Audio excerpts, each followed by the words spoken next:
The magic of muscle. Now, muscles are one of the most important components of the body, and therefore strength training, training the muscles with resistance, should be one of the most important components of your exercise program. You need to do something to overload the muscles, to make them fatigued, to make them reach the point of failure so that they respond, so they adapt and become bigger and stronger and more toned and more well-developed and provide more structure to the body. And you can't do that with little 1 and 2 pound dumbbells and elastic bands and classes where you're doing hundreds and thousands of repetitions. You need to do things like machines and dumbbells and barbells and body weight exercises, things that actually provide that overload that are difficult to do so that your body adapts and responds. Now, there's other types of training as well. There's cardiovascular training. You need to do that. That provides an increase in endurance and development to the blood vessels and the heart and the lungs. There's flexibility training, which will allow your muscles to be more pliable and to increase the range of motion of a joint. But strength training is going to probably give you the most dramatic impact on your body and your structure and your aesthetics, more so than cardiovascular and flexibility training. And the problem is when you age, you lose about 1 pound of muscle per year of your body weight. Your metabolism goes down. And cardiovascular training, if you did cardiovascular training without strength training, you actually lose more muscle than you would have if you didn't do any cardiovascular training. Your body doesn't want muscle if you're on a cross-trainer machine or if you're on a treadmill or walking.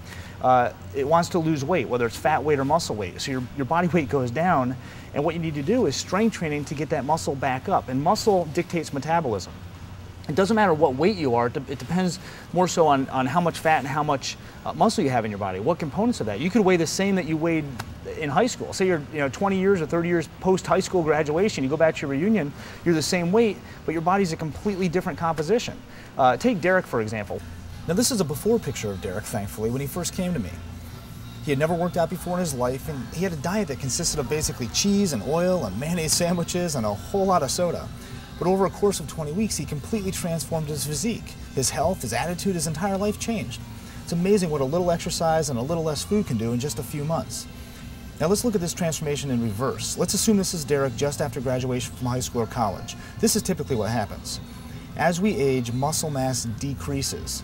Now, the muscle mass decrease is not because we age directly, but because we tend to be a lot less active as we age.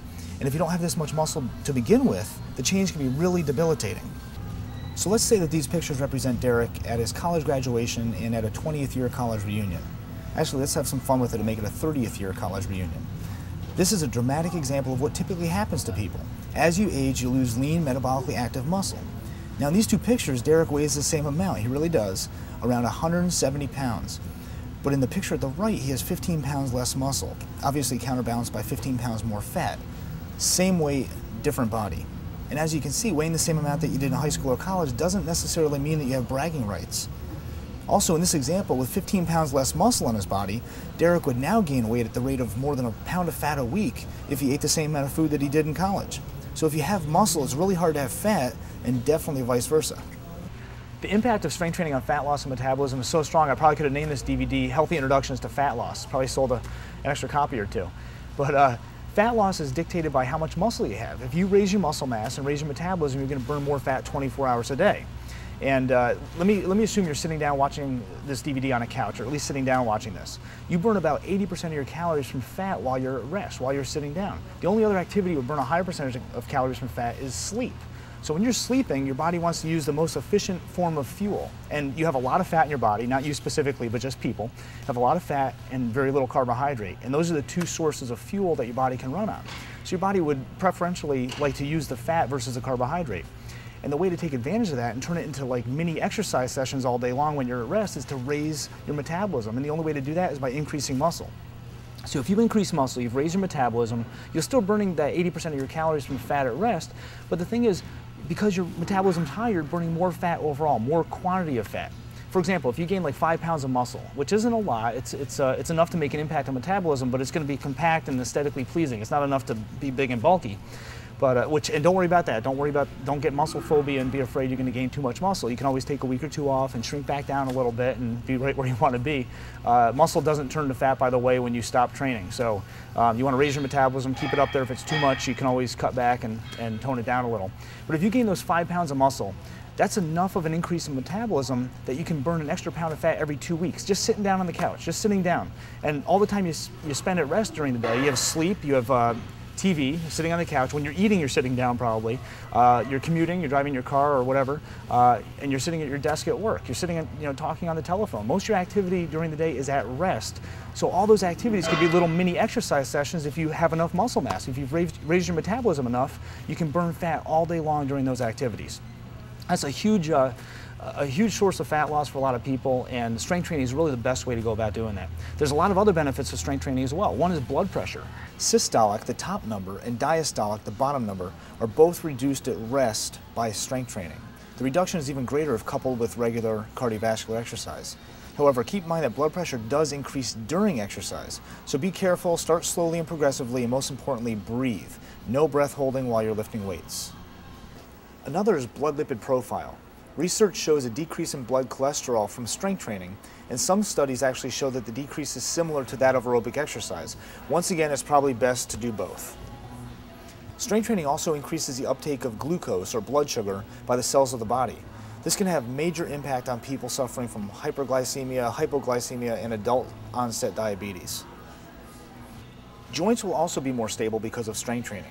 A ligament crosses a joint by attaching a bone to a bone, but there's not that much you can do to increase its strength. Tendons also cross over joints by attaching a muscle to a bone, so by strengthening the muscles, you also make tendons stronger, which supports and stabilizes the joint.